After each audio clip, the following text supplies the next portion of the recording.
Oi, bom dia, sou Caroline, faço parte da Igreja Internacional de Salvador. Gostaria de dar um bem-vindo a todos, tanto aos meus irmãos de Salvador quanto aos irmãos de Recife, dizer que estou morrendo de saudade de todos vocês.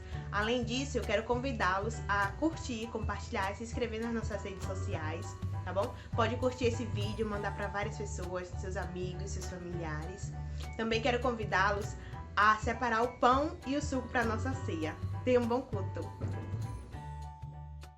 Pai, queremos te louvar e também o adorar, ó Deus que nos deu a salvação. Pai, queremos te louvar e também o adorar, ó Deus que transforma o coração. Viver se torna em vão, distante do Senhor, o pecado nos engana e não notamos seu amor. O caminho da perdição traz dor e ilusão. Como é bom andar contigo, ó Criador. Deu-nos nova chance ao nos aceitar, acolheu-nos em teus braços para nos consolar. Perdoou nossos pecados, nos mantém aos seus cuidados. Quanta honra tu mereces, ó Senhor. Pai, queremos te louvar, com gratidão o adorar. Pois nos deste a salvação, a paz e o perdão, é o que nos faz cantar. Pai, queremos te louvar, com gratidão o adorar. Pois nos deste a salvação, a paz e o perdão, é o que nos faz cantar. Deu-nos nova chance ao nos aceitar, acolheu-nos em teus braços para nos consolar. Perdoou nossos pecados, nos mantém aos seus cuidados. Quanta honra tu mereces, ó Senhor. Pai, queremos te louvar, com gratidão o adorar. Pois nos deste a salvação, a paz e o perdão, é o que nos faz cantar. Pai, queremos te louvar, com gratidão o adorar. Pois nos deste a salvação, a paz e o perdão, é o que nos faz cantar.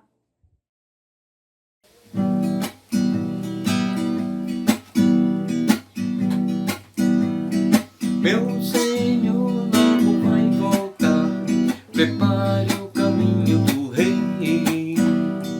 Deixe tudo pronto para aquele dia, prepare o caminho do Rei. Meu Senhor logo vai voltar, prepare o caminho do Rei. Deixe tudo pronto para aquele dia, prepare o caminho do Rei. Você está dormindo, é hora de acordar. Levante e vem trabalhar. Você que está nas trevas, a luz vai iluminar. Levante e vem trabalhar. Meu Senhor logo vai voltar, prepare o caminho do Rei. Deixe tudo pronto para aquele dia, prepare o caminho do Rei. O estrangeiro e o escravo também, prepare o caminho do Rei. Não temos tempo para perder, prepare o caminho do Rei. Meu Senhor logo vai voltar, prepare o caminho do Rei. Deixe tudo pronto para aquele dia, prepare o caminho do Rei. Meu Senhor logo vai voltar, prepare o caminho do Rei. Deixe tudo pronto para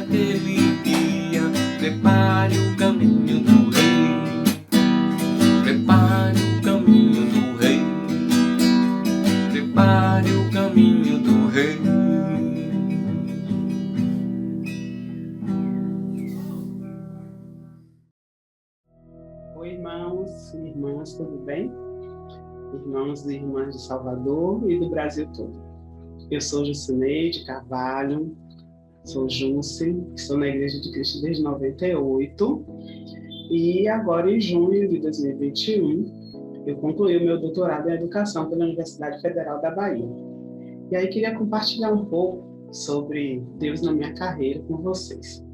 Quando eu fui convidado para a igreja em 98, eu estava fazendo o curso de pedagogia na Universidade do Estado da Bahia. Fui convidado por Simone de Paulo, por Marcos e Fred. Simone estudou a Bíblia comigo. E ali eu comecei a aprender de Deus, mas também comecei a aprender de organização para os estudos. Porque eu escrevia os cultos, esse costume que a gente tem de ter um caderninho, a agenda, anotar as escrituras, o que a gente está entendendo.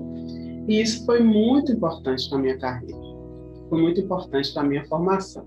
Porque a partir dali, eu comecei no curso de pedagogia, no mestrado, no doutorado, como professora, a ser aquela pessoa que sempre anota tudo, sempre estuda tudo muito bom.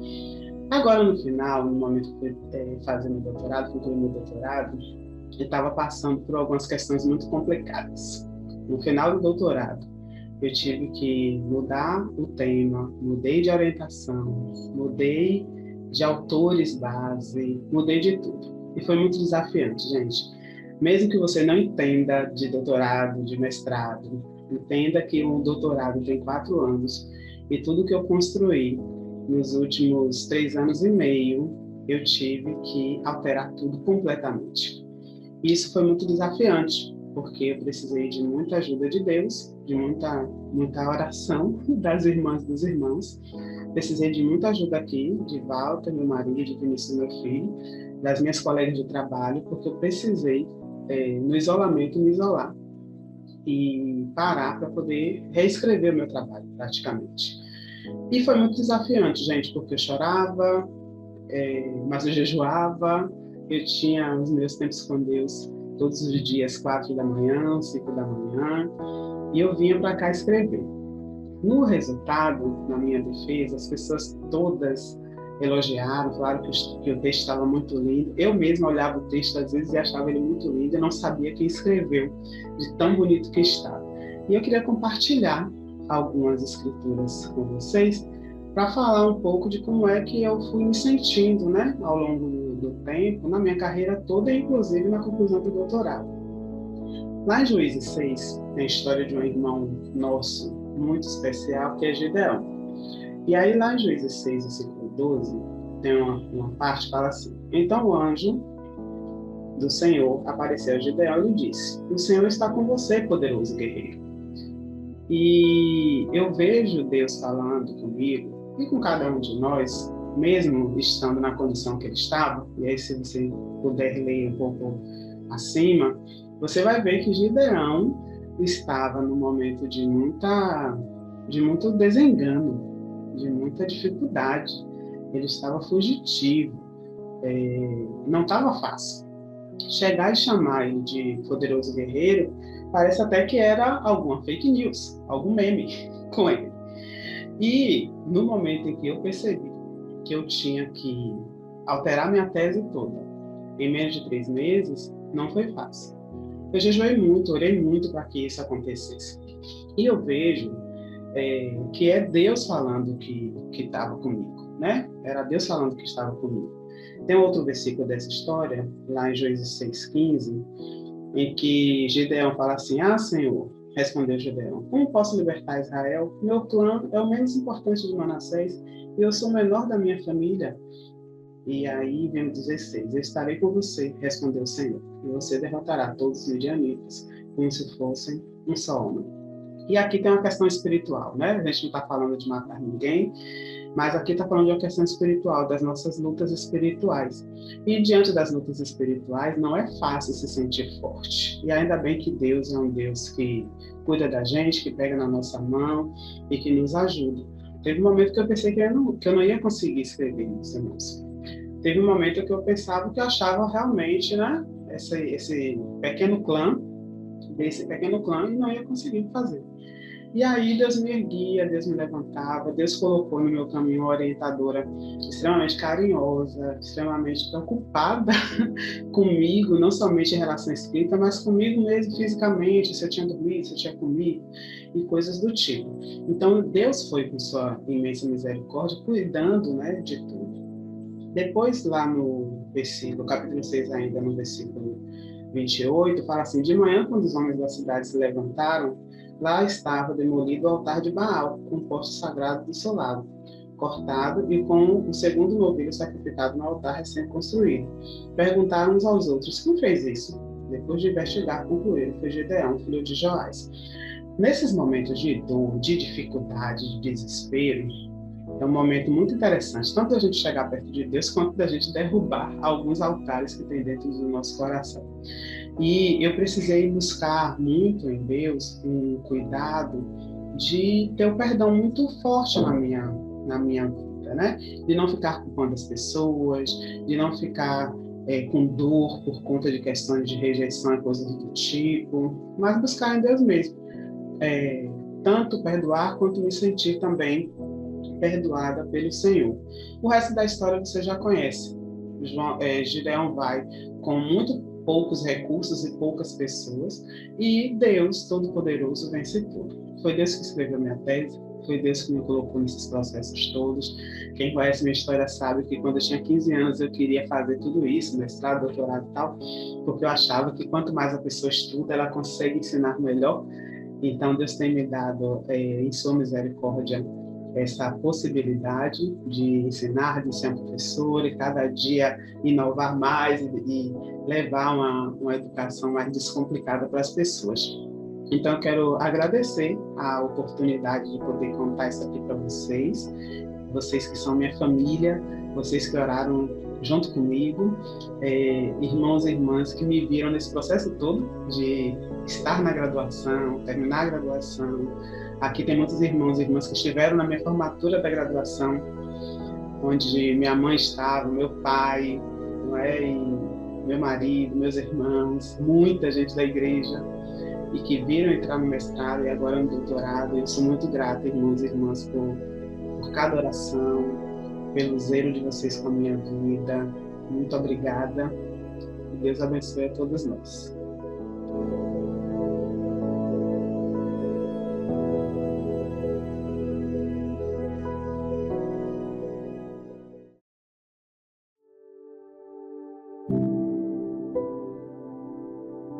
Bom dia, irmãos.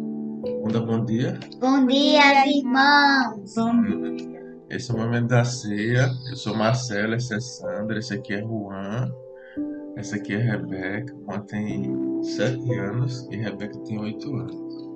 Completei anos. E eles são nossos filhos.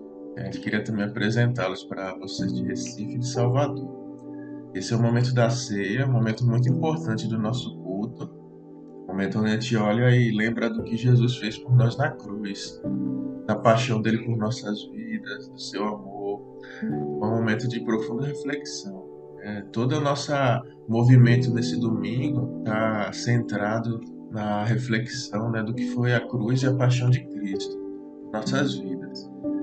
Vai ler uma escritura aqui para nós, para nos ajudar nesse momento da ceia. Em Colossenses capítulo 3, versículo do 1 ao 4. As coisas do alto. Portanto, se vocês foram ressuscitados juntamente com Cristo, busquem as coisas lá do alto, onde Cristo vive, assentado à direita de Deus. Pensem nas coisas lá do alto e não nas que são aqui da terra, porque vocês morreram e a vida de vocês está oculta juntamente com Cristo em Deus. Quando Cristo, que é a vida de vocês, se manifestar, então vocês também serão manifestados com Ele em glória. Amém. Essa Amém. Passagem ela nos ajuda muito nesse Amém. momento da ceia.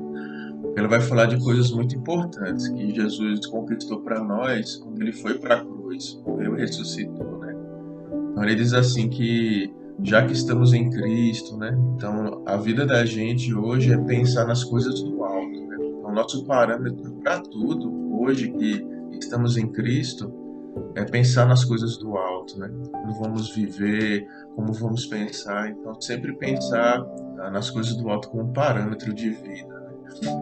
E uma coisa que nos anima bastante é pensar que, por causa da morte de Cristo na cruz e sua ressurreição, nossa vida está guardada em Deus, no mesmo lugar onde Cristo está guardado no coração de Deus, né? Então, nossa vida está guardada com Cristo no coração de Deus. E o terceiro ponto é que a glória que Deus reservou para Cristo, né, assim que ele ressuscitou e foi levado aos céus, é essa glória que está reservada para nós. Se nós perseverarmos até o fim na fé no caminho do Senhor, com a ajuda de Deus. Então, que nesse momento da ceia nós possamos pensar em tudo isso que Deus preparou para nós, o curso de tudo isso, que foi a vida de Jesus, e o amor que teve por trás de tudo isso, né, o amor da paixão de Jesus Cristo na cruz. Vamos agora tomar o suco de uva, que representa o sangue de Jesus derramado na cruz, e comer o pão, que representa o corpo de Jesus entregue por nós na cruz. Vamos orar. Vamos baixar nossas cabeças e orar. Senhor nosso Deus, obrigado por esse momento da ceia, que é o momento onde olhamos para o que mais importa, Deus, que é a paixão de Jesus Cristo por nossas vidas, o amor de Deus por nós. Isso nos inspire, nos dê força para continuar caminhando, e que o Senhor nos ajude, Pai, em todas as coisas a pensar nas coisas do alto, Pai. Entender tudo aquilo que o Senhor, Pai, reservou para nós, Deus eterno, e tem guardado para nós na eternidade. Muito obrigado. Nos ajuda a perseverar no caminho do Senhor. Estamos agradecidos em nome de Jesus. Amém. Amém, irmãos. Amém. Bom culto. Tchau. Bom culto. Tchau. Família feliz. Senhor, meu Deus, perdoa o meu pecado, Senhor, meu Deus, já que sou teu santuário, fortalece a minha fé, renova o meu coração, fortalece a minha fé, atende a minha oração, pra sempre te adorar, pra sempre em tua presença. Meu Deus, meu protetor, perdoa-me, escuta o meu clamor, Senhor, meu Deus, perdoa o meu pecado, Senhor, meu Deus, já que sou teu santuário, fortalece a minha fé, renova o meu coração, fortalece a minha fé, atende a minha oração, pra sempre te adorar,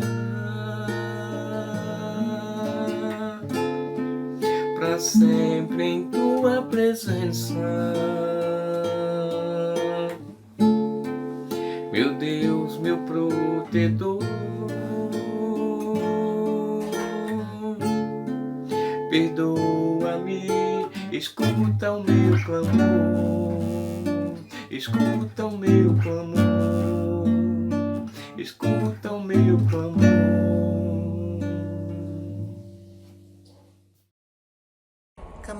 conhece andando, então, vez em quando, é bom se perder. Perdido fica perguntando, vai só procurando e acha sem saber. Perigo é se encontrar perdido, deixar sem ter sido, não olhar, não ver. Bom mesmo é ter sexto sentido, sair distraído, espalhar bem-querer. Deus me proteja de mim e da maldade de gente boa, da bondade da pessoa ruim. Deus me proteja, guarde, ilumine, zele assim. Bom dia, igreja. Meu nome é Vânia Carvalho, faço parte da Igreja de Cristo aqui de Salvador. E essa canção é do cantor e compositor Chico César, Deus me proteja. E é com ela que eu quero convidar todos a fazer uma reflexão com relação às ofertas e ao que Deus pode e tem feito nas nossas vidas. Uma forma de expressar gratidão.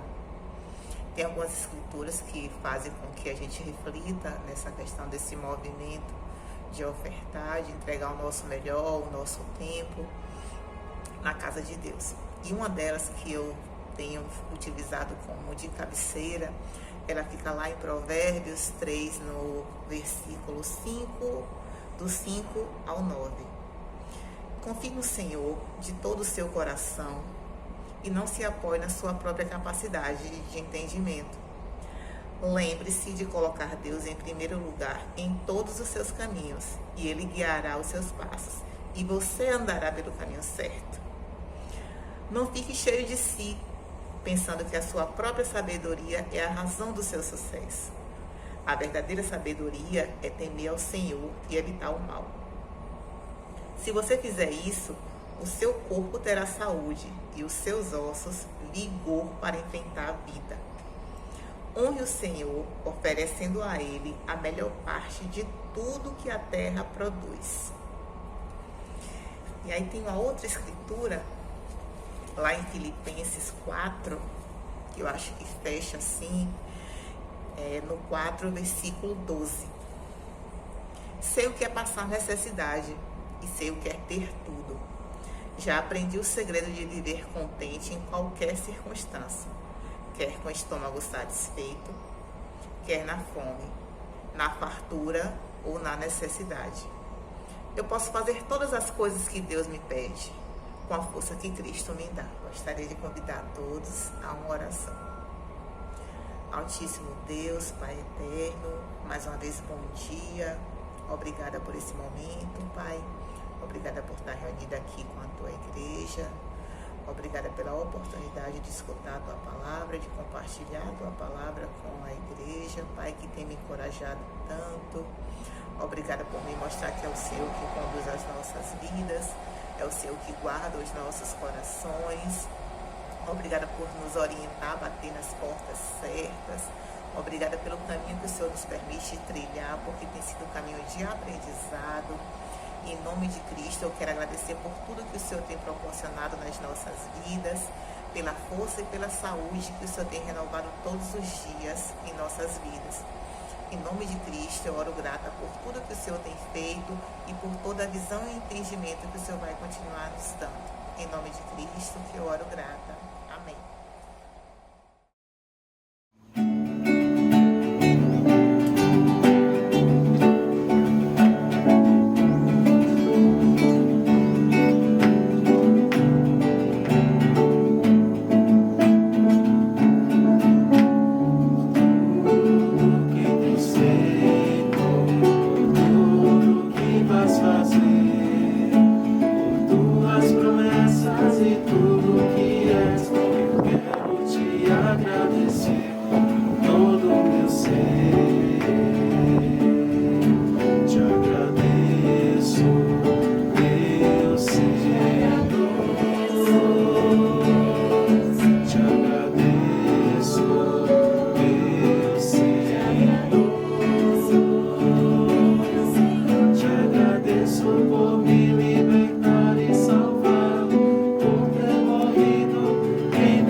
te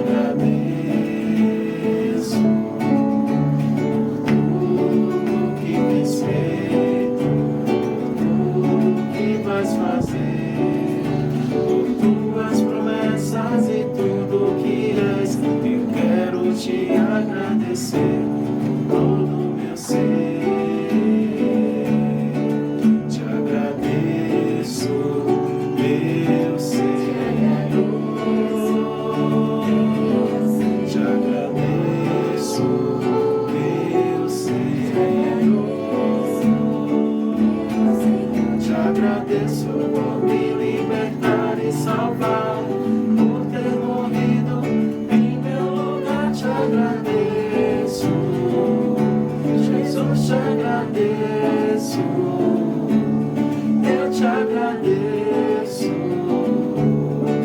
te agradeço. Isso por me libertar e salvar, por ter morrido em meu lugar, te agradeço. Jesus, te agradeço, eu te agradeço, te agradeço.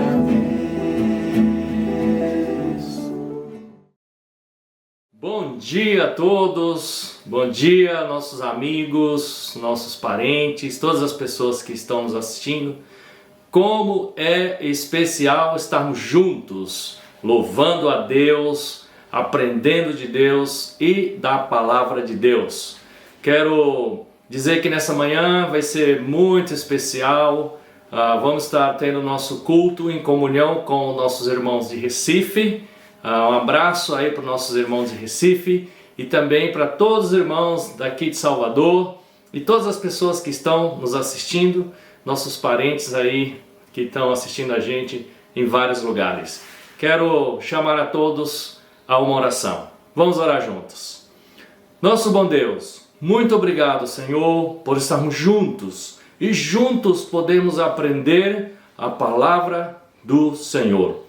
Obrigado, Pai, porque o Senhor tem sido presente em nossas vidas e tem sido constante em cada um de nós. Continua, Senhor, nos protegendo. Livra-nos, ó Deus, de qualquer enfermidade. Livra-nos, ó Pai, do vírus, das doenças e dá-nos um coração confiante no Senhor sempre. Obrigado pelas nossas famílias. Agradeço muito ao Senhor pela minha família, a família de cada um. Que o Senhor possa nos proteger sempre. Esteja, por favor, com pessoas que estão acamadas, enfermas, o Luizão Sopreto, esteja com também Dona Ana, Ana Cris e muitas outras pessoas, Pai. Que o Senhor, com a sua imensa bondade e poder, possa estar agindo sobre a vida de todas elas e de todos nós. Agradecemos ao Senhor, em nome de Jesus. Amém. Amém. Hoje a gente vai ter um grande homem de Deus que vai pregar para nós, trazer uma mensagem específica sobre raça e reino. Esse homem é um grande amigo nosso de longas datas, querido amigo, e já esteve aqui em Salvador com a missão aqui na igreja. Hoje ele é casado, tem 4 filhos maravilhosos. Esse homem é Anderson, do Rio de Janeiro, um grande amigo, casado com a Viviane, e com certeza Deus vai estar usando muito a ele para falar conosco nessa manhã. Queria chamar a atenção de todos para prestar bastante atenção no que ele tem para dizer para a gente, e um abraço grande para toda a sua família, e prega para a gente, meu irmão, é bom sempre ouvir você. Um abraço, vamos ouvir então o Anderson. Bom dia, Igreja de Salvador, Igreja de Recife. Eu me chamo Anderson e essa aqui é a minha família. Essa é minha esposa, Viviane, minha filha Letícia, de 19 anos, meus filhos Bernardo, Caio e Vitor, de 14 anos de idade. Sim, eles são trigêmeos. Há 25 anos atrás, eu e a minha esposa estivemos aí em Salvador para começar a missão, sendo parte da missão que plantou a igreja aí. E a Viviane vai falar um pouquinho sobre isso. Sim, quero muito poder lembrar nesse momento e com muita gratidão e alegria da missão que não sai dos nossos corações, porque foi um grande privilégio. Essa experiência que faz parte da construção da nossa fé. E como construção sólida, verdadeira, a gente pode plantar, tem podido plantar no coração dos nossos filhos. Muito obrigada, Igreja de Salvador, porque a gente pode fazer esse vídeo, falar com vocês, Igreja de Recife, porque é uma grande alegria, é muito especial poder falar com vocês. Muito obrigada, amamos vocês, um beijo. É isso, eu espero que a pregação da mensagem possa trazer inspiração e fortalecimento para que nós possamos seguir firmes nos princípios do Evangelho. Amém. Um abraço para todos. Tchau. Tchau. Bom dia, Igreja de Salvador e Igreja de Recife. Puxa, mais uma vez eu quero agradecer a oportunidade de estar aqui compartilhando a palavra de Deus com vocês. Bom, eu teria aqui histórias inúmeras para contar do tempo, especialmente que passei em Salvador como missionário, ao lado da minha esposa, mas eu hoje estou inspirado para falar sobre um outro assunto que está também dentro do meu coração, que eu tenho lido, que eu tenho estudado, que é a questão do racismo. Raça e reino. Vamos falar de racismo. Então, o que eu quero dividir hoje com vocês é qual é a perspectiva do Evangelho sobre todas essas questões de divisão, de preconceitos, de sentimentos, essa questão racial que tem estado aí tão presente na nossa sociedade hoje. Qual é a visão da Bíblia? O que a Bíblia fala sobre isso? O que eu posso aprender sobre isso? Então, eu estou muito animado para falar sobre isso, inspirado também na leitura de um livro de um irmão chamado Michael Burns, chamado Cruzando as Fronteiras. Então eu espero que a lição de hoje possa trazer para você clareza, entendimento, inspiração, questionamento e talvez decisões de irmos juntos com o Evangelho no combate a essa questão chamada racismo e tão presente na nossa sociedade. A Bíblia fala em Apocalipse capítulo 5, que o apóstolo João, ele teve uma visão, e nessa visão ele fica triste porque um anjo ele está triste porque não havia ninguém que fosse digno de abrir o livro que estava com 7 selos.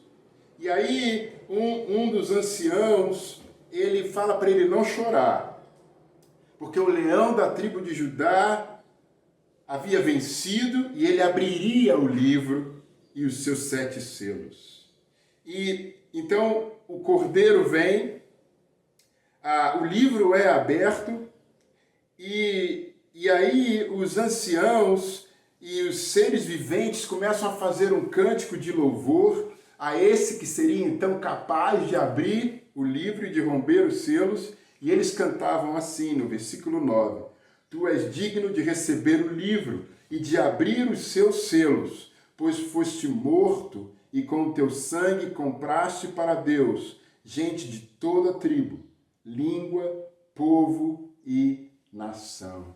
Então, a Bíblia está falando aqui sobre o coração de Deus, que a visão de Deus para o futuro é que o sangue de Jesus, a morte de Jesus, ela comprou gente de toda tribo, todo povo, toda nação, toda língua, toda raça, que não haveria nenhuma distinção, nenhuma desigualdade, nenhuma diferenciação entre aqueles que foram comprados pelo sangue do Cordeiro. Esse era o plano de Deus desde o início. O que acontece é que em Gênesis capítulo 11, lá no versículo 1, a gente pode até ler para confirmar isso, que é a história da Torre de Babel. Mas no capítulo 11, no versículo 1, a palavra fala: no mundo todo havia apenas uma língua, um só modo de falar.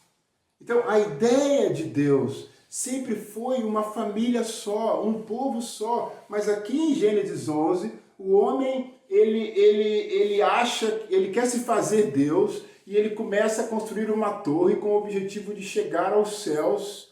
E aí Deus vê aquilo, vê que o orgulho estava crescendo no coração do ser humano e que eles poderiam fazer algo ruim, Deus, então, ele divide e espalha a humanidade e faz com que cada um seja disperso e não entendam mais um ao outro. Eles deixam de falar uma língua só. Então, o que faz com que Deus mude o plano dele é o pecado do ser humano, que faz com que ele tenha tido que nos separar. Deus nos criou com diferenças. Gênesis 1, Gênesis 2 é muito claro sobre isso. Deus ama a diversidade. A diversidade das cores, a diversidade das formas. Eu tenho assistido uma série no Netflix, né, que nesse tempo de pandemia, de isolamento, o Netflix, as séries passaram a ser parte da nossa rotina como família. E dentre várias séries que a gente tem assistido, uma delas que tem me atraído muito chama-se Nosso Planeta, que é uma série que fala sobre os animais, sobre as florestas, e eu fico maravilhado com a maneira tão criativa com que Deus fez tudo isso, as cores, as formas, os sons, os hábitos. É impressionante como aquilo revela, como a natureza criada revela essa capacidade criativa de Deus, mas em nada isso tem a ver com divisão. Deus nos deu diferentes tribos, diferentes línguas, diferentes pessoas, diferentes nações, diferentes cores. Mas todos nós, como seres humanos, somos feitos e criados à imagem e semelhança de Deus, apesar das diferenças. Nós, seres humanos, que tornamos as diferenças problemas culturais, problemas históricos, relacionais, raciais, étnicos. Nós encontramos formas de nos dividir, infelizmente. E a pergunta que fica é: nós vamos deixar essas questões produzirem diferenças ou divisão? Deus as fez para que fossem diferenças. A cor da nossa pele, a nossa cultura, a nossa etnia. Deus fez assim para que fossem diferenças, não divisões. E uma das formas que o mundo criou para lidar com isso, com essas divisões, é dizer que, não, eu sou daltônico. Eu aceito todas as pessoas. E há um problema aqui, que eu vou tentar exemplificar com a minha família. Eu tenho, como vocês viram no vídeo, 4 filhos, uma menina e 3 filhos iguais, que hoje têm 14 anos, trigêmeos. E uma das coisas que tem acontecido nos últimos 2 anos com eles 3 é que eles são sempre identificados como os trigêmeos. As pessoas, quando falam com eles ou os chamam, falam: ei, trigêmeos, vem cá. E ali os trigêmeos? Trigêmeos, desce para brincar. Trigêmeos isso, trigêmeos aquilo. E eles estão reclamando disso nos últimos anos. Porque eles são o Bernardo, o Caio e o Vitor. E eles querem ser tratados como Bernardo, Caio e Vitor. Eles querem ter o próprio quarto. Eles querem sair sozinhos com o pai e a mãe. Eles não querem mais fazer coisas juntos. Eles estão crescendo, estão entendendo que eles têm uma identidade. Que eles não são 3, eles são 1, apesar de serem univitelinos. Então é mais ou menos isso. Nós temos que celebrar e apreciar as nossas diferenças. Deus nos fez diferentes e nós temos que gostar das diferenças. As diferenças fazem parte da nossa identidade. Deus me fez homem e eu sou grato por isso. Deus me fez preto e eu sou grato por isso. A ideia de ser daltônico, a ideia de ser cego para a cor, é uma resposta mundana para as divisões que acontecem no mundo. Porque tira a identidade que Deus deu a cada um de nós. É uma ideia até bem intencionada, mas é uma resposta do mundo, não é uma resposta bíblica. Há uma expressão africana chamada sankofa, que significa olhar para trás e pegar. Essa é a ideia em sankofa. É olhar para o passado a fim de aprender, para que esse aprendizado do passado promova uma mudança para frente, em direção ao futuro. Eu sou formado em História e eu tenho feito aqui no Rio um projeto chamado Lugares de Memória. Vídeos que eu gravo, eu tenho visitado alguns lugares aqui na cidade do Rio, no centro do Rio, de memória, onde aconteceram fatos da escravidão negra no Rio de Janeiro. Eu vou nesses lugares, faço um registro histórico do que acontecia ali. Algumas ruínas até foram descobertas há poucos anos. E aí eu faço um relato daquele lugar no século XVIII, no século XVII, no século XIX e publico no Instagram. Fica aí um convite para você conhecer esse projeto.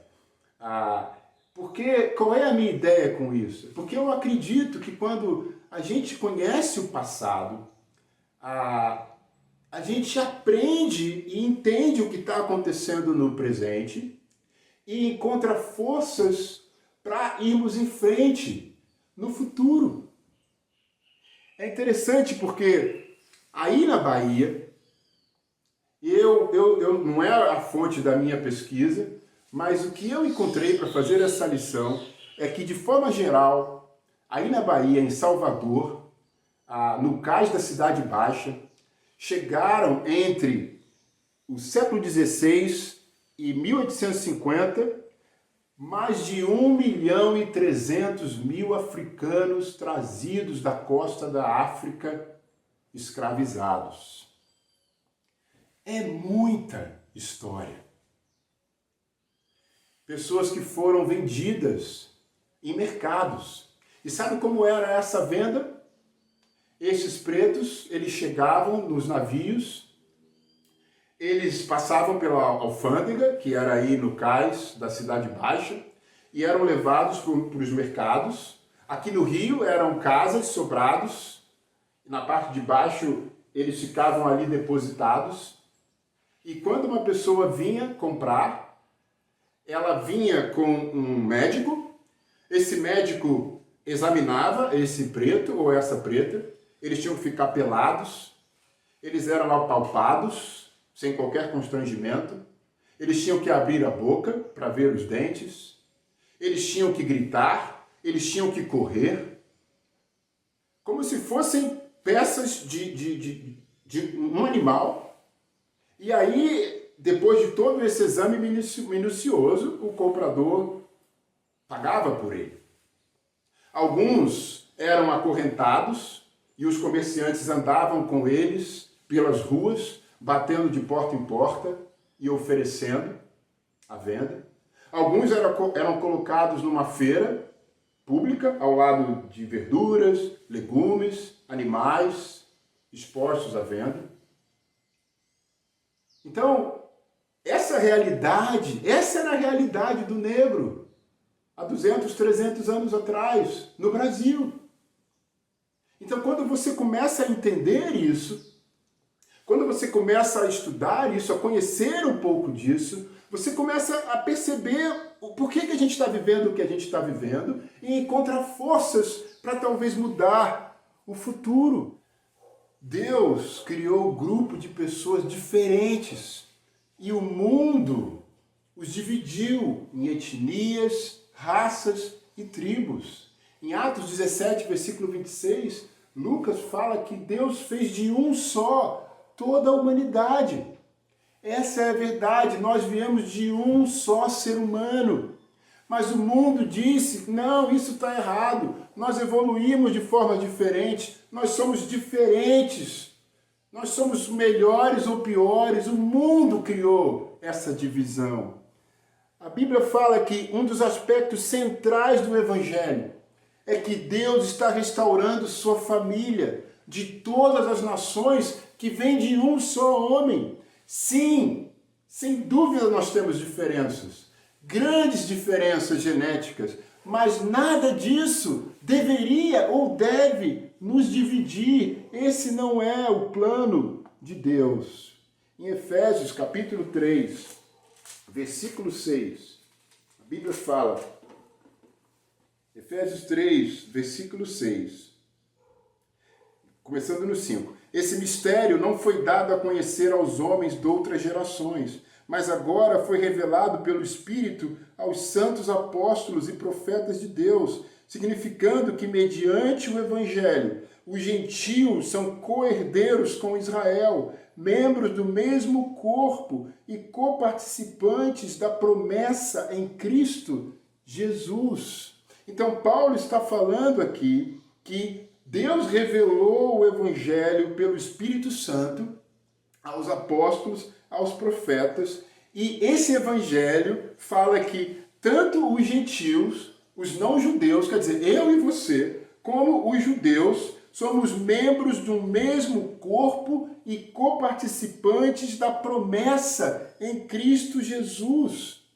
Ou seja, o plano de Deus é que um dia nós voltaremos a ser uma família só. Deus quer terminar com essas divisões e Efésios fala que por meio de Cristo e do sangue dele na cruz, essa parede, esse muro foi destruído. Mas a humanidade não fez isso. A humanidade simplesmente não seguiu a Bíblia e deixou que o pecado guiasse as nossas ações. Lá no século IV antes de Cristo, Aristóteles, um filósofo grego, ele criou uma teoria chamada teoria do clima, que, a grosso modo, ele falava nessa teoria que as regiões muito frias, elas não tinham a capacidade de produzir vida. E bem como as regiões muito quentes do planeta, também, por conta da elevação da temperatura, não tinham condições de produzir vida. E que as regiões ali que ficavam no meio termo, com temperaturas moderadas, era onde a vida florescia. E justamente era onde ele morava, a Grécia. Então a teoria dele caiu por terra, porque nós estamos aqui, no extremo sul do planeta, que é quente, e nós florescemos. Assim como as regiões mais frias, existem pessoas vivendo lá. Só que essa teoria de Aristóteles, ela foi usada pelos romanos, por exemplo. Os romanos tinham essa mentalidade de que onde eles viviam era a região onde a vida podia florescer. E eles se julgavam, então, melhores, superiores do que os outros. Os romanos escravizavam os eslavos. Quem eram os eslavos? São hoje os búlgaros, os sérvios, os croatas, os tchecos, os eslovacos, os poloneses. Mas essa mentalidade de superioridade, por você ter sido gerado em uma determinada região do planeta, isso prevaleceu por muitos séculos e justificou a escravidão de uma nação contra a outra. Só que o que acontece no século XV, os eslavos, esses povos europeus ali mais para cima da Europa, das regiões mais frias, eles começaram a questionar a escravidão. E eles começaram a lutar contra essa ideia e acabar com isso. Aí o que aconteceu? O foco se voltou para a África. O mundo começa a se tornar escravocrata. E essa prática de tráfico de pessoas negras começa a ser um negócio muito lucrativo e muito favorável. Porque os africanos, eles não tinham para onde correr, porque eles eram tirados de um continente e atravessavam o oceano para outro.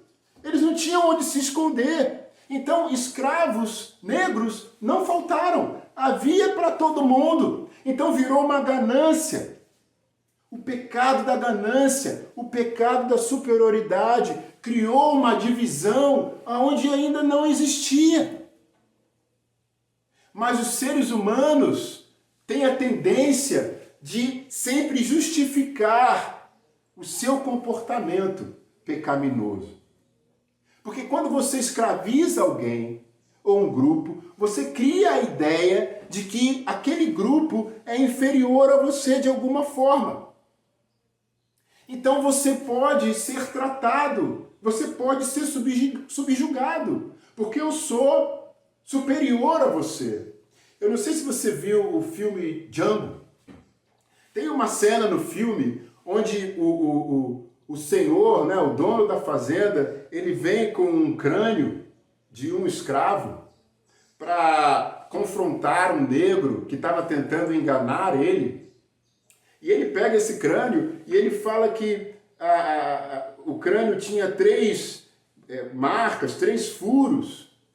E os 3 furos que ele via no crânio desse negro eram numa região do cérebro que era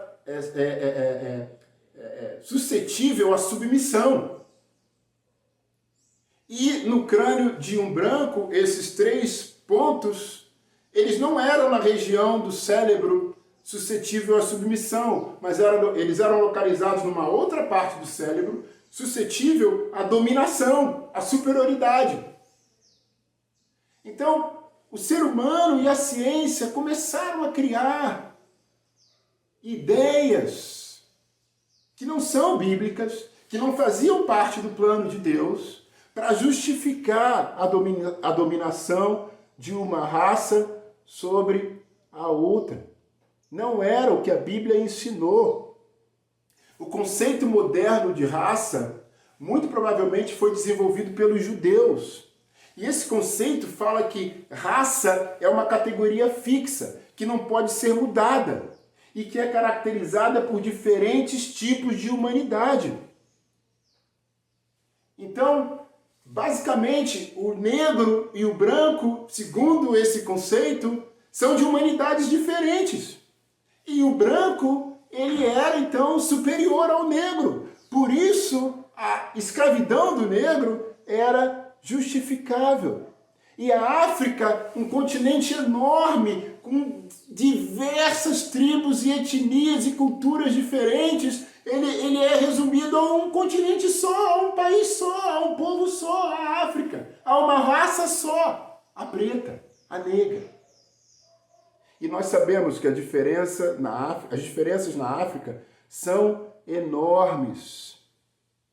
Mas o mundo criou isso para justificar essa ideia de divisão. Mas estudos científicos recentes derrubaram, fizeram cair essa ideia racial. Porque a ciência genética já tem descoberto que só existe uma cor entre os seres humanos. Todos nós somos marrons. Se você tem um pouco mais de melanina, você é marrom escuro, como eu. Se você tem uma deficiência de melanina, você é marrom claro, como a minha esposa. Mas nós só temos uma cor. A ideia de raça foi uma invenção do ser humano. Deus nos fez diferentes, mas sem divisões.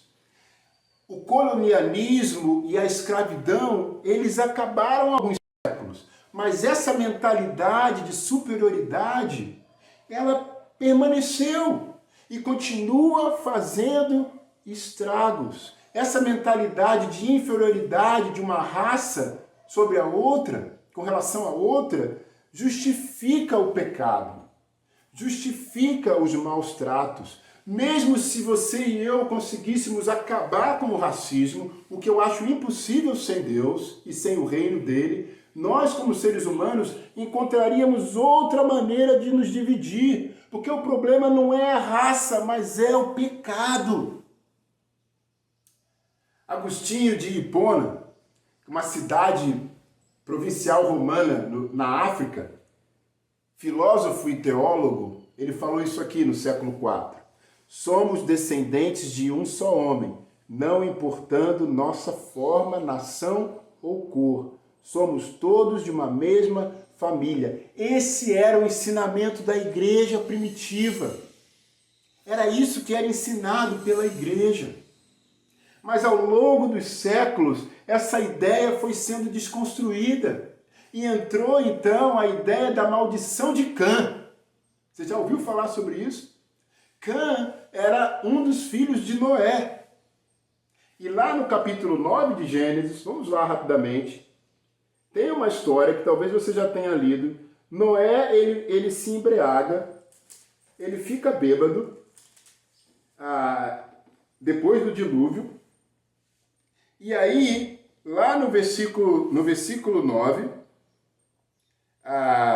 no capítulo 9, no versículo 18, versículo 20, Noé, que era agricultor, foi o primeiro a plantar uma vinha. Bebeu do vinho, embriagou-se e ficou nu dentro da sua tenda. Cã, pai de Canaã, viu a nudez do pai e foi contar aos 2 irmãos que estavam do lado de fora. Mas Sem e Jafé, os outros 2 irmãos, pegaram a capa, levantaram-na sobre os ombros e, andando de costas para não verem a nudez do pai, cobriram. Quando Noé acordou do efeito do vinho e descobriu que o seu filho caçula lhe havia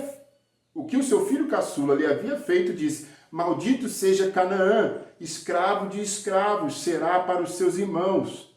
Bendito seja o Senhor, o Deus de Sem, e seja Canaã seu escravo. Amplie Deus o território de Jafé, habite ele nas tendas de Sem, e seja Canaã o seu escravo. Então, por conta dessa atitude de Cã, de talvez fazer uma ironia, um bullying com o próprio pai, de que ele estava bêbado e nu, Noé lançou uma maldição sobre ele, de que ele seria escravo, de que ele seria, os seus descendentes, dominados pelos irmãos e os descendentes dos outros 2 irmãos. E essa ideia da maldição de Cã, ela foi usada pela igreja para justificar a escravidão. Que o fato da pessoa ter nascido negra, com a pele escura, era porque aquela pessoa era descendente de Cã. E por conta da maldição de Cã ter sido ele ser escravo, o negro, ele tinha essa descendência. Então, os negros, eles eram descendentes de Cã. Então, a Bíblia era usada para justificar a superioridade do branco sobre o negro. E a gente vê aqui na palavra de Deus que não tem nenhuma relação com a pele. O que a Bíblia fala aqui é sobre Canaã, que depois seria a terra prometida. O homem vai mudando a palavra de Deus e seguindo os seus próprios interesses.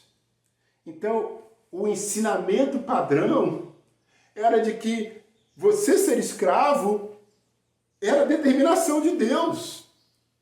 Era o plano de Deus para você, homem ou mulher negra. E até há um registro de uma declaração de batismo de um negro nos Estados Unidos, dos escravos negros americanos, quando eles eram batizados, porque eles eram também tidos como pagãos, então eles precisavam ser convertidos, vamos dizer assim, ao cristianismo, e a declaração do batismo era: você foi feito por Deus para se sentir... a declaração era: você está sendo batizado, mas não pense sobre a qualidade de sua liberdade. Você está sendo batizado apenas pelo bem de sua alma. Quer dizer, o cara que batizava o escravo, ele deixava bem claro: ó, esse batismo tem a ver com a salvação da sua alma, não tem a ver com a sua liberdade como escravo. Você continua sendo escravo. Você continua debaixo, carregando a maldição de Cã. Até mesmo se você vê em alguns filmes que trazem essa realidade escravocrata, especialmente americana, você vê que quando os negros eram castigados por algum ato rebelde, o Senhor, ele lia a Bíblia. Ele justificava as chicotadas dadas naquele negro ou naquela negra pelo fato de talvez ele estar indo contra a vontade de Deus para a vida dele. E ele reunia todos os outros negros escravos para verem aquele negro sendo chicoteado. Há uma ideia aqui também interessante, que é essa imagem que Jesus era branco.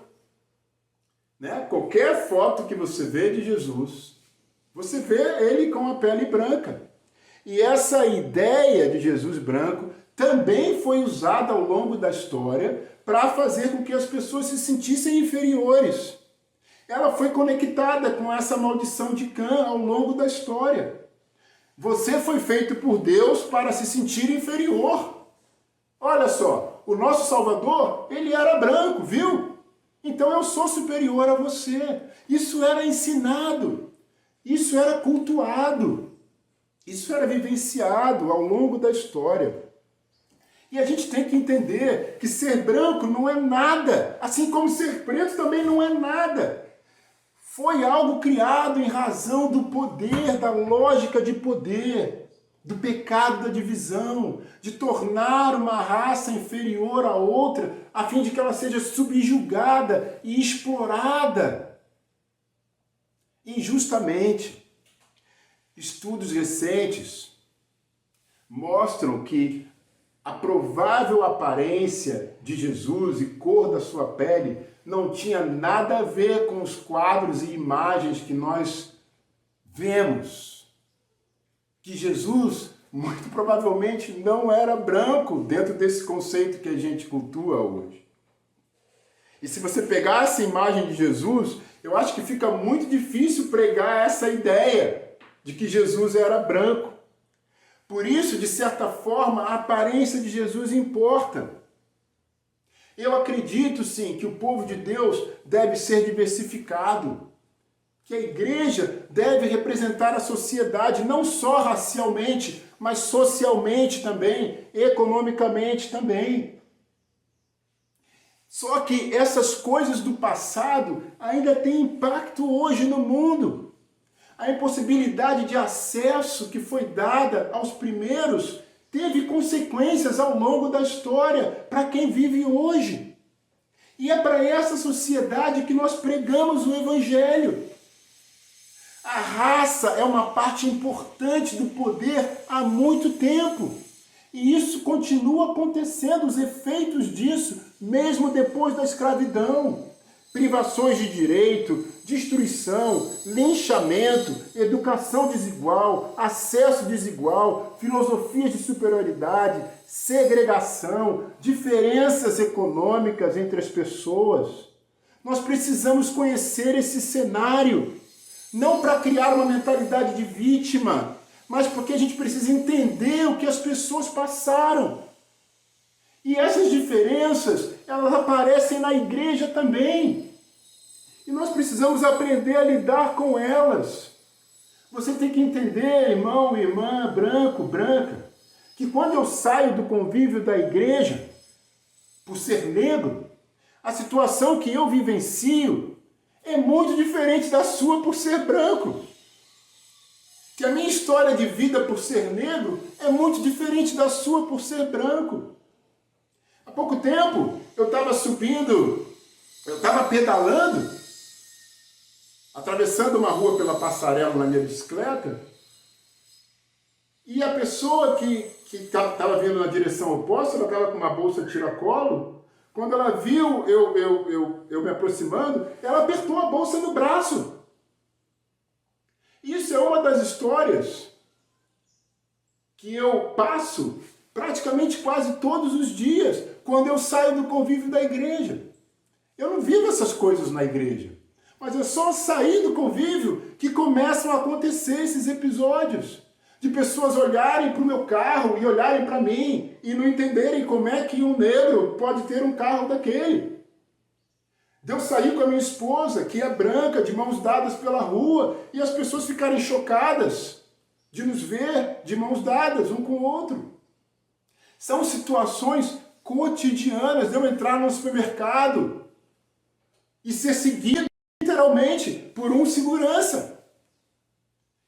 acontecem quase todos os dias. Na minha vida por ser negro e talvez na vida do seu irmão e da sua irmã aí. Então nós precisamos conhecer o cenário de vida pelo qual nós passamos. Como disse, não para nos fazer de vítimas, mas para entender o que cada um vive. A Bíblia fala em Romanos capítulo 12, versículo 15. Paulo vai falar aqui o seguinte, para a igreja em Roma, que também vivia grandes conflitos étnicos entre judeus e gentios. E no capítulo 12, versículo 15, Paulo vai falar: alegrem-se com os que se alegram, chorem com os que choram. Muito provavelmente você, como branco, não vai conseguir remediar a minha dor por ser negro. Muito provavelmente você, como branco, não vai conseguir arrancar a minha dor de fora do meu coração. Mas você pode conseguir vê-la, você pode conseguir me escutar, você pode conseguir me entender e você pode se esforçar para aplicar o Evangelho para resolver essa situação. Eu tenho orgulho aqui hoje de anunciar publicamente para você, igreja, da existência de um grupo de discussão sobre essa questão racial, e não só racial, sobre todo tipo de diversidade cultural que existe na nossa sociedade e todos os conflitos que isso gera e tem gerado, talvez dentro da igreja. A gente tem feito parte de um grupo assim. Toda semana, toda quinta-feira, um grupo de irmãos e de irmãs de várias igrejas do Brasil tem se reunido para falar de suas experiências como mulher, como negro, como negra, para falar dos seus conflitos, para ser ouvido, um lugar de escuta, um lugar de acolhimento, um lugar de perdão. Tem sido maravilhoso ser parte desse grupo. O seu evangelista, ele sabe da existência desse grupo. Fale com ele, converse com ele. Faça parte, não importa se você é branco, se você é negro, se você é casado, se você é solteiro. Não importa. É um grupo aberto a todos, aonde a gente está podendo abrir nosso coração e trazer as nossas vivências como seres humanos e encontrar ali um lugar de escuta, de ajuda e de fortalecimento para nós seguirmos em frente, consciente de que o racismo é parte da estrutura social e por isso não necessita de intenção para se manifestar. Por mais que calar-se diante do racismo não faça do indivíduo moral ou juridicamente culpado ou responsável, certamente o silêncio o torna ética e politicamente responsável pela manutenção do racismo. A mudança da sociedade não se faz apenas com denúncias ou com o repúdio moral do racismo. Depende, antes de tudo, da tomada de posturas e da adoção de práticas antirracistas. Esse é um trecho do livro da Djamila Ribeiro, de um livro dela, que vai aparecer aí na tela, que, de certa forma, me inspira a entender a importância de participar de grupos como esse, de que a gente tem que ter uma atitude, tem que ser proativo, de ter uma postura, de se colocar num lugar, especialmente você, branco, de ouvir as realidades e as experiências vividas por seus irmãos e irmãs pretos, para você compreender o cenário, para você compreender a realidade. Como disse, talvez você não vai conseguir tirar a dor, talvez você não vai conseguir compreender completamente, mas você vai conseguir entender e sentir a dor um do outro. Participe desse grupo. Procure saber como participar. Há representantes em cada igreja do Brasil. Uma outra coisa interessante que eu queria falar aqui é sobre o uso da palavra amor. Porque nós usamos a palavra amor para tudo. Eu falo, eu amo a minha esposa, mas eu também amo bife com batata frita. Eu falo, eu amo meu cachorro, eu amo essa camisa. O uso da palavra amor, ela é usada para qualquer coisa. O mesmo acontece com a palavra racismo. E se nós não usarmos essa palavra com cuidado, tudo vira racismo. O racismo, fundamentalmente, é um sistema de poder e opressão. Então, para acontecer racismo, tem que ter ali algo econômico ou algum tipo de poder sobre o outro. Então, por isso, pessoas de cor, pessoas negras, não podem ser racistas, porque nós não temos esse poder. O negro não tem poder econômico na sociedade. O negro não tem poder social. Então, a ideia de racismo vem de um sistema de poder e opressão. Entretanto, existe preconceito, existe intolerância, existe discriminação e todos nós somos culpados por isso. Mas racismo é um sistema. Racismo é um sistema dos efeitos de opressão histórica e poder. Defender os oprimidos, advogar por igualdade e dignidade para todos, amar os marginalizados, chamar atenção para o pecado, não são coisas políticas. Racismo é pecado, não é política, não é uma questão meramente social. Racismo é pecado. Eu posso olhar pela perspectiva política, pela perspectiva social, mas da perspectiva da igreja, nós estamos confrontando, nós devemos confrontar um pecado causado pela divisão criada pelo homem. Nós podemos ter diferenças.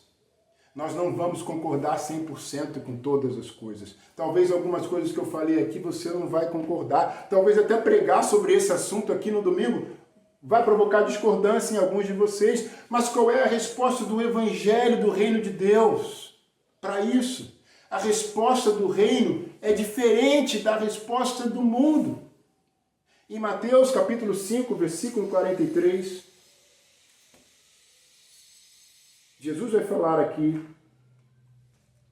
o seguinte, Mateus 5, 43, vocês ouviram o que foi dito, ame o seu próximo e odeie o seu inimigo. Mas eu lhes digo, amem os seus inimigos e orem por aqueles que os perseguem, para que vocês venham a ser filhos de seu Pai, que está nos céus, porque Ele faz raiar o seu sol sobre maus e bons, e derrama chuva sobre justos e injustos. Se vocês amarem aqueles que os amam, que recompensa vocês receberão? Até os publicanos fazem isso. E se saudarem apenas os seus irmãos, o que estarão fazendo demais? Até os pagãos fazem isso. Portanto, sejam perfeitos como perfeito é o Pai Celestial de vocês. Sabe, é muito fácil ficar zangado, indignado, agitado, frustrado com essas questões raciais, preconceituosas, discriminatórias, opressoras, xingar pessoas. Essa é a resposta do mundo, essa é a mentalidade do mundo. Mas a mentalidade do Evangelho, a mentalidade do reino de Deus é outra. Jesus está falando aqui algo extremamente desafiante e complexo. Mas é o que a Bíblia fala. Ame os seus inimigos. Orem por aqueles que os perseguem, para que vocês sejam filhos do Pai que está nos céus. Sejam perfeitos em amor. Que diferença faz se eu só amo quem me ama? Jesus está me desafiando a amar por aquele que a amar aquele que me discrimina, a amar aquele que me oprime, a amar aquele que me julga pela cor da minha pele. Essa é a resposta do reino de Deus. Alguns de nós abraçam essa indignação, essa revolta tão fortemente que acabam se tornando pessoas amargas, nervosas, pensando que existe um inimigo de carne e sangue. E a gente acaba não sendo pessoas do Evangelho, pessoas do reino de Deus, porque ficamos extremamente acionados. Há de se ter cuidado com isso. Isso não significa que não existem pecados horríveis. Sim, existem.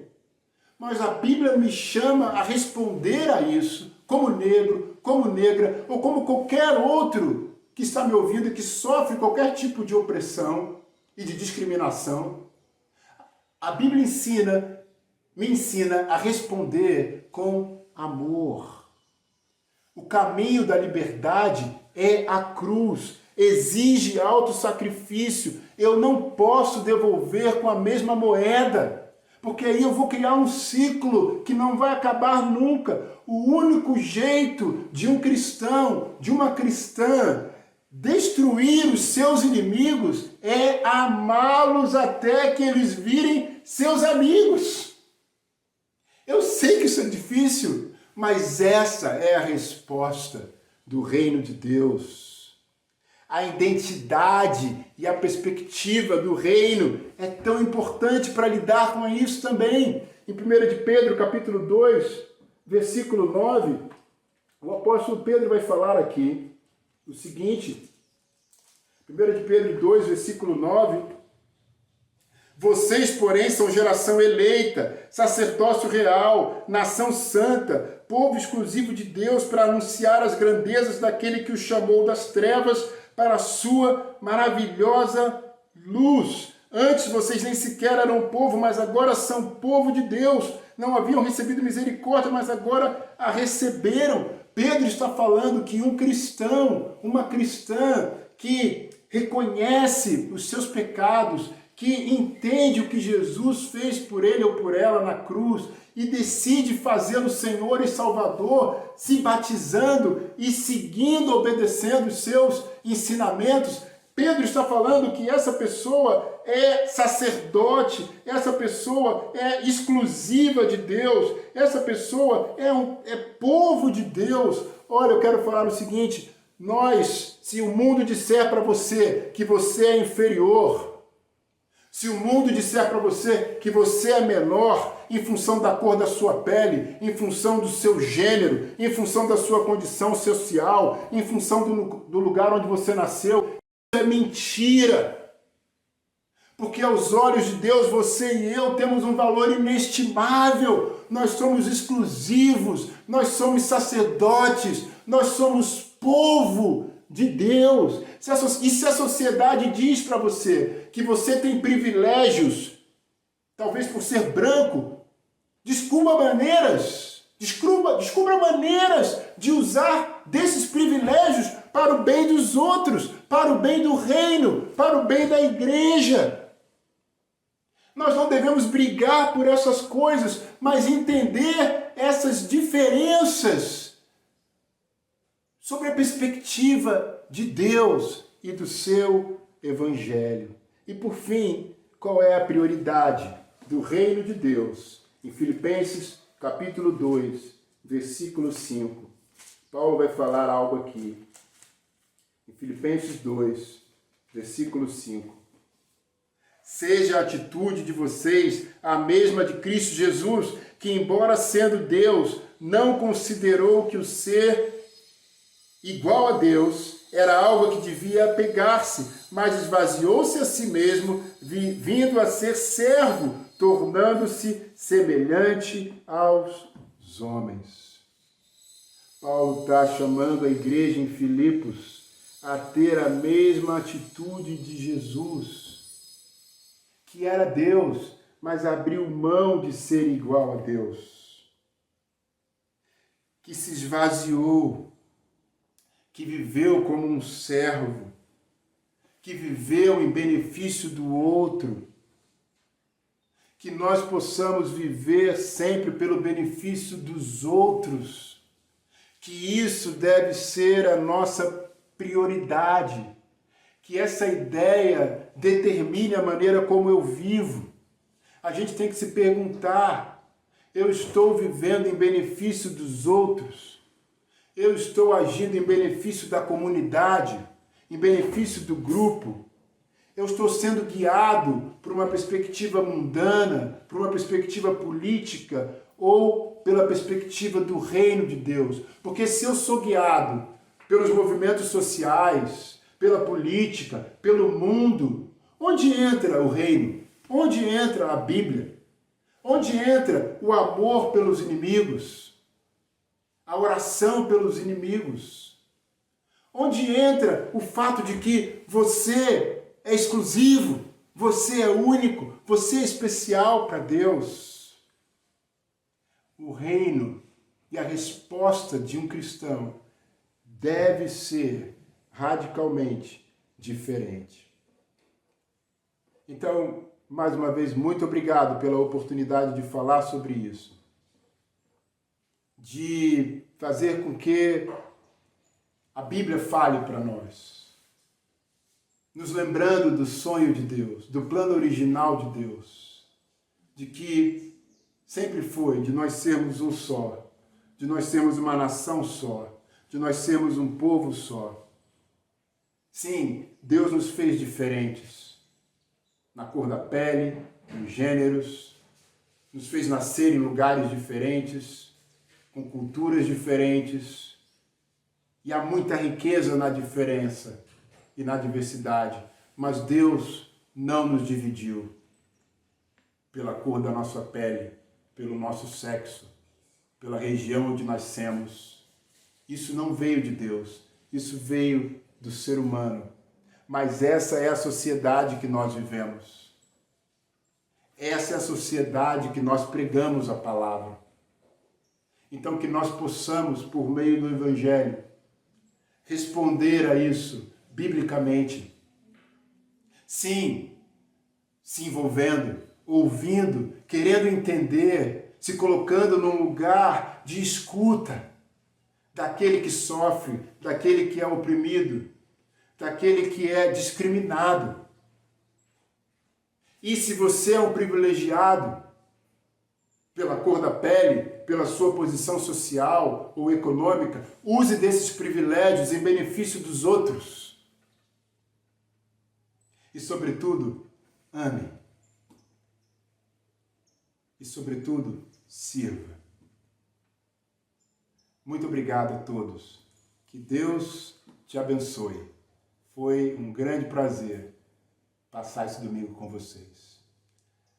Um ótimo fim de dia. Tchau, tchau.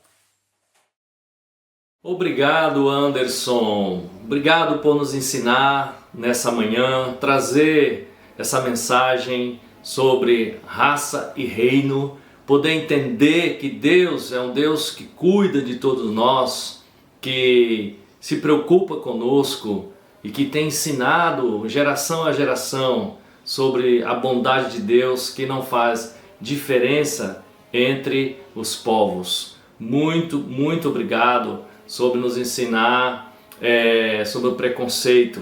O preconceito é algo que dói na alma, dói na nossa carne, e com certeza a gente precisa aprender mais sobre esses temas e aprendendo poder respeitar o próximo, amar o próximo, imitar a Cristo Jesus. Muito obrigado. Agradecemos a Igreja de Salvador, agradece muito você e a sua família, a Igreja de Recife, todas as pessoas que estão nos assistindo também. Um grande abraço virtual para todos, um grande beijo e até a próxima. Tchau.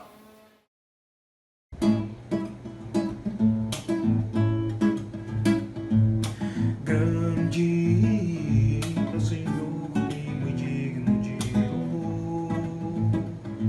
A cidade do nosso Deus, no santo monte, a alegria de toda a terra.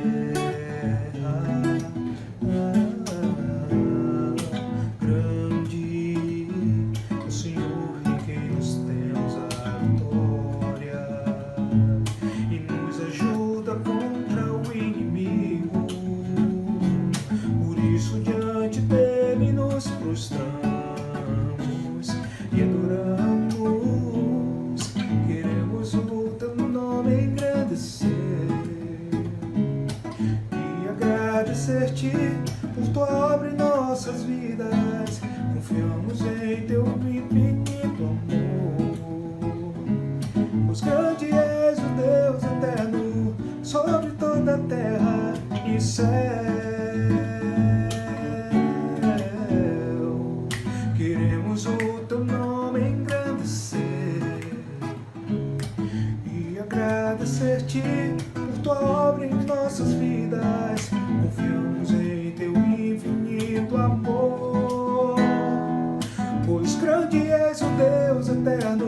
sobre toda a terra, pois grande és o Deus eterno. Sobre toda a terra, pois grande és o Deus eterno. Sobre toda a terra e céu. E céu.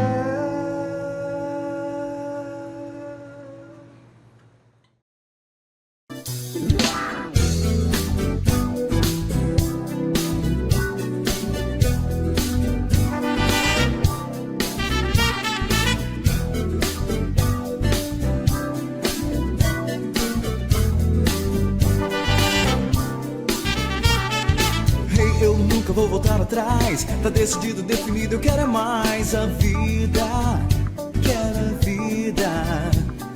A vida verdadeira com uma razão, com seriedade que sem amizade não dá certo não, dá certo não.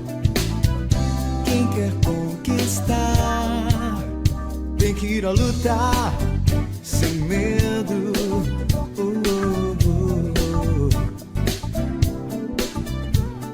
Então, meu caro, não dá pra parar. Com toda a coragem, com muita vontade, podemos voar. Vamos voar. Saindo do chão, animando seu irmão. Verá que a real felicidade tá na nossa mão. Na nossa mão. Não desça da cruz e verá a glória, a luz. A gente vai vencer. Não, não desista, conte o que há de bom. Cante em alto som, faça a diferença, mostre seu valor. Marque muitas vidas onde você for, seja a inspiração. Teu amor não é em vão. Vai nessa que é hora de você buscar, agora que é hora de acreditar.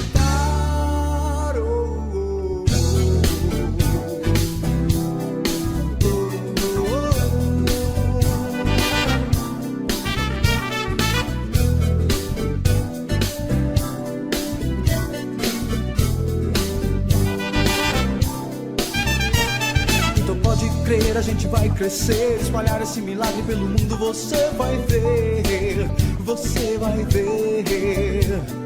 Vivendo a nossa causa com muita paixão, ajudando, acrescentando cada um com nossa convicção. A nossa convicção. Não basta sonhar, tem que ir a lutar, sem medo.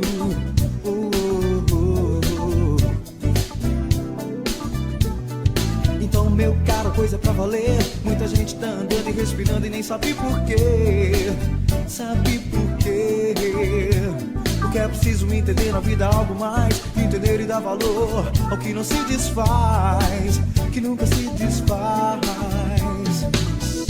Não desça da cruz e verá a glória, a luz. A gente vai vencer. Não, não desista, conte o que há de bom. Cante em alto som, faça a diferença, mostre seu valor. Marque muitas vidas onde você for, seja a inspiração. Teu amor não é em vão. Vai nessa que é hora de você buscar, agora que é hora de acreditar.